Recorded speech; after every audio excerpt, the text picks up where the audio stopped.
Alright guys, welcome to the first tutorial from me, Barber, SynchronicityCubed. Yeah, today's tutorial is going to be on depth of field in Cinema 4D. It's a really cool effect that you can see going on here, where you can, there's a part of it that's part of your photo that's in focus, and then there's a part that's out of focus at the back and at the front. Yeah, it's pretty much just the same in real photos. If you take it within DSLR with a low f-stop, then you kind of get the same kind of thing, and it makes it look just more realistic and kind of more professional in Cinema 4D. That's pretty much what you want. Yeah, so this is my example that I just mocked up just in like a couple of minutes, so we should be able to get through that pretty easily. Yeah, you can use it with anything really, and you can add it to any of your Cinema 4D documents that you've already done to make intros and everything just look kind of more professional. And you can animate it so you can make the focal point move backwards and forwards. And yeah, and there's all kinds of things you can do with it. Anyway, let's open a new document in Cinema. Right, we're going to start with just getting those cubes. So just get the cubes, scale it down. Monograph, clone object, chuck the cube in the clone object. Grid array. I'm not going to go into any detail about the clone object or anything really, just because it's not really what the tutorial on. But if there's anything I do in this tutorial that you guys want to know how to do, and about global illumination, please just ask in the comments, and then I'll see what I can do. Right, now we've made the cubes. We'll just make a floor. If we move the cubes up, just with different kind of falling. Now I'm just going to add rigid body tags, just the floor and the thing, just to get some bounce.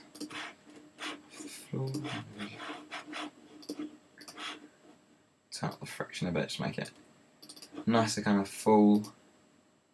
Does that look right? Yeah. Just spin this around. That should be fine. Yeah, that looks fine. Right.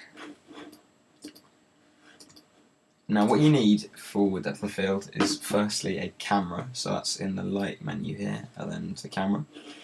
And there's a little button here that enables the view from the camera, so when you turn around it's like looking at a camera. And you're seeing what the camera's seeing. That's exactly what we need. Now, to make this easier for depth of field, if we may go into the different view menu, and the top view is kind of what you need unless you're doing some different sizes.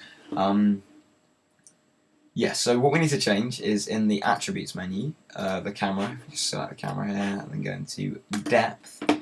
We can change the target distance, that is where we want the camera to be focused on. So in this one we kind of want it to be around here. And as you see, once you go closer in, the focus distance gets a lot shorter. We go out, you see it gets a lot bigger. So if we have it around here, so yeah. That looks fine. Now I want to tick box these two options, that's the front blur and the rear blur. Let's see, come up with these extra boxes, that is where you want the blur to start or kind of finish, but get as much as blurry as it is going to ever be. So here it's going to be in focus, here it starts the gradient, and then here it gets fully blurry, and then of course the same with the front.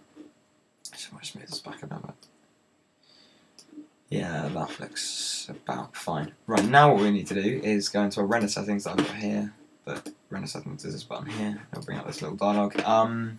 Effects, and then depth of field. And then pretty much there's all these different settings here, but we're not going to go into any detail because you don't really need them to make the basic effect. All we need to worry about is blur strength there. So moving this up and down will of course make it more or less blurry in the places that we've specified. Right, if we now render this, it looks absolutely horrible. You can start to see a bit of blur coming on these last ones and to the closer ones. That's not actually that blurry, so you can probably put up the blur strength and maybe even move this back one in a little bit. If we see what that looks like when we render that. See, it renders it first, then applies the depth of field afterwards. Yeah, that's not looking too bad actually. Just move this round a bit. So that looks any better. Yeah, that's It's looking fine actually. Move it in a little bit closer, and then we'll make this thing slightly nicer than default lighting and grey cubes. Yeah, that's fine. Right, so now you can see there's the middle bits in focus, the front bit's out of focus, and the back bit's out of focus. Right, okay, let's make a texture, some reflection.